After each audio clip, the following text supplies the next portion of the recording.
आज बुधवारी शासकीय विश्रामगृहात आलमट्टी उंचीवाढ विरोधी सर्वपक्षीय संघर्ष समितीची बैठक पार पडली।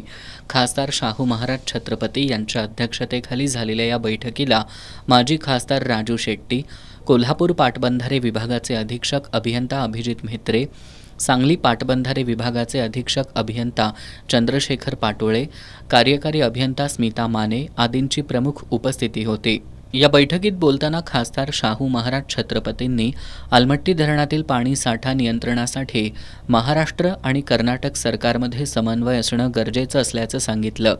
यामध्ये काही अडचणी असतील तर पाटबंधारे विभागाच्या अधिकाऱ्यांनी लोकप्रतिनिधींच्या निदर्शनाला आणून द्याव्यात असंही त्यांनी सूचित केलं। खासदार शाहू महाराज छत्रपतींनी आलमट्टी धरणाच्या उंचीवाढी विरोधात संसदेत आवाज उठवण्यासह केंद्रीय जलशक्ती मंत्री CR पाटील यांची भेट घेणार असल्याचं सांगितलं। माजी खासदार राजू शेट्टी यांनी आज झालेल्या बैठकीत पाटबंधारे अधिकाऱ्यांकडून समाधानकारक उत्तरं मिळत नसल्याबद्दल नाराजी व्यक्त केली। सांगली आणि कोल्हापूरमधील महापूर रोखण्यासाठी प्रशासनानं ठोस कृती आराखडा तयार करावा अशी मागणीही माजी खासदार शेट्टी यांनी केली। याशिवाय जागतिक बँकेकडून पूर नियंत्रणासाठी येणारा निधी प्राधान्यानं पूर नियंत्रणासाठीच खर्च व्हावा अशी अपेक्षा त्यांनी व्यक्त केली। शिवसेना उद्धव बाळासाहेब ठाकरे पक्षाचे सहसंपर्क प्रमुख विजय देवणे यांनी आलमट्टी धरणाच्या उंचीवाढी विरोधात रस्त्यावरील संघर्षाशिवाय पर्याय नसल्याचं सांगितलं।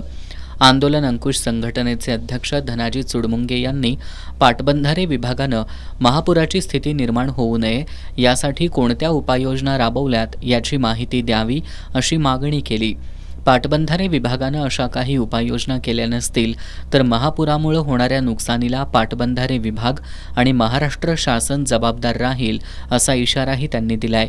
या बैठकीमध्ये राष्ट्रवादी काँग्रेस शरदचंद्र पवार पक्षाचे जिल्हाध्यक्ष VB पाटील, जिल्हा इरिगेशन फेडरेशनचे अध्यक्ष विक्रांत पाटील किणीकर, सर्जेराव पाटील, बाबासाहेब देवकर, भरत पाटील भुयेकर आदींनी कोल्हापूर आणि सांगली जिल्ह्यातील पूर नियंत्रण आणि आलमट्टी धरणाच्या उंची संदर्भात सूचना केल्या।